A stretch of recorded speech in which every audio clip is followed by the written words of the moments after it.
ओम नमः शिवाय दोस्तों। आज हम बात करने वाले हैं मेष राशि के फरवरी 2026 के भविष्यफल के बारे में। फरवरी 2026 इसलिए बहुत इंपॉर्टेंट है क्योंकि इस महीने एक ही भाव में एक नहीं बल्कि कई कई ग्रह इकट्ठा हो रहे हैं, और जब किसी एक भाव में ज्यादा ग्रह आ जाते हैं तो उस भाव से जुड़ी जिंदगी की थीम बहुत तेजी से एक्टिवेट हो जाती है।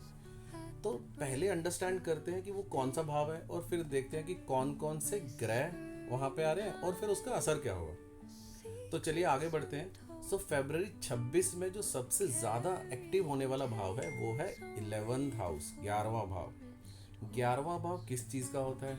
11वां भाव पैसा और इनकम का भाव कहा जाता है। इसको करियर के रिजल्ट्स का भाव भी कहा जाता है। Promotion, incentives, gains, networking, friends और कॉन्टैक्ट्स, सोशल मीडिया, ऑडियंस और पब्लिक इमेज का भाव भी यही कहलाया जाता है। तो सीधे शब्दों में कहें कि 11वां भाव आपकी मेहनत का रिजल्ट दिखाता है, या इसे इच्छा पूर्ति का घर भी कहा जाता है। और फरवरी 2026 में ये घर पूरी तरह से स्पॉटलाइट में रहने वाला है। आगे बढ़ते हैं। अब देखते हैं कि फरवरी 2026 में 11th भाव में कौन कौन से प्लैनेट्स आ रहे हैं। तो सबसे पहले बात करते हैं राहु की। राहु पहले से ही कुंभ राशि यानी कि 11th भाव में मौजूद है। अब राहु क्या है? राहु को हम इल्यूजन कहते हैं।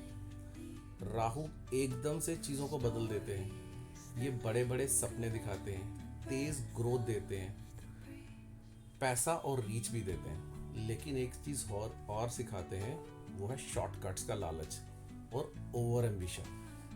अब राहु के बाद जो कि पहले से ही इस भाव में थे, 3 फरवरी को यहाँ पे बुध आ जाएंगे। अब बुध किस चीज़ के कारक हैं? Communication, networking. तो आपको उस चीज़ का ये मतलब हुआ कि आपकी कम्युनिकेशन स्ट्रॉन्ग होगी, नेटवर्किंग से रिलेटेड काम करते हैं तो आपके काम भी बनेंगे। लेकिन बुध महीने के आखिर में यहाँ पे वक्री हो जाएंगे। इसका मतलब कि कुछ मिसअंडरस्टैंडिंग्स हो सकती हैं। अब आगे बढ़ते हैं। नेक्स्ट प्लैनेट जो 6 फरवरी को 11th हाउस में आने वाले हैं वो है शुक्र ग्रह। अब शुक्र यहाँ पे पैसा और कंफर्ट को बढ़ाते हैं, क्योंकि दोस्तों का भी घर है तो दोस्तों के जरिए आपको फ़ायदा दे सकते हैं।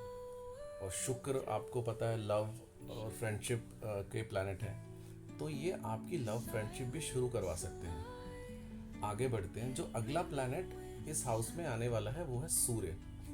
13 फरवरी को सूर्य भी 11th भाव में आ जाएंगे। इससे ये होता है कि यहाँ पे आपको रिकग्निशन मिल सकती है, आपको करियर में विजिबिलिटी बढ़ सकती है, बॉसेस या सीनियर से आपको सपोर्ट मिल सकता है। और नेक्स्ट प्लैनेट जो यहाँ पे आने वाले हैं 23 फरवरी को वो है मंगल।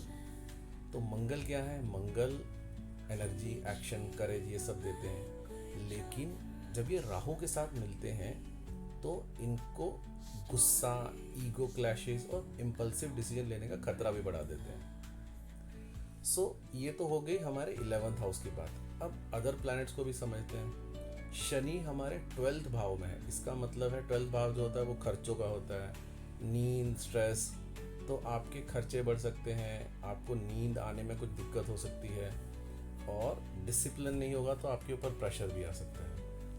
गुरु आपकी बहुत ही अच्छी पोजीशन में यानी कि 3rd भाव में मिथुन राशि में बैठे हुए हैं। गुरु तीसरे भाव में है तो इससे आपका कॉन्फिडेंस बढ़ेगा, बोलने लिखने से आपका काम बनेगा और मेहनत का फल भी आपको धीरे धीरे मिलना शुरू हो जाएगा।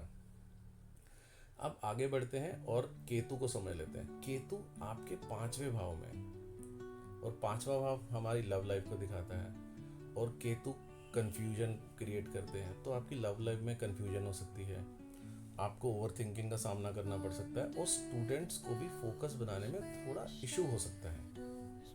अगर हम इसको सारे इन प्लैनेट्स की पोजीशन और मूवमेंट को समराइज करें और समझे कि इसका क्या इम्पैक्ट होगा, तो सबसे पहले करियर और पैसे को समझ लेते हैं। तो 2026 फरवरी आपको ये कहना चाहता है कि आपकी जीत अकेले नहीं, नेटवर्क के साथ होगी। आपको रेफरल से फ़ायदा मिल सकता है, ओल्ड कॉन्टैक्ट्स आपके काम आ सकते हैं, बट अगर आप शॉर्टकट्स लेंगे तो आपको नुकसान होगा। आगे बढ़ते हैं। लव एंड हेल्थ की बात करें तो लव में आपको एक्सपेक्टेशंस कम रखनी चाहिए, और हेल्थ के मामले में नींद और गुस्से पर कंट्रोल जरूरी होगा। अगर हम अब इसकी क्लोजिंग रिमार्क्स की बात करते हैं तो सिंपल रेमेडीज मैं आपको बताऊंगा। सबसे पहले तो आपको अपने खर्च और गुस्से पर कंट्रोल रखना है।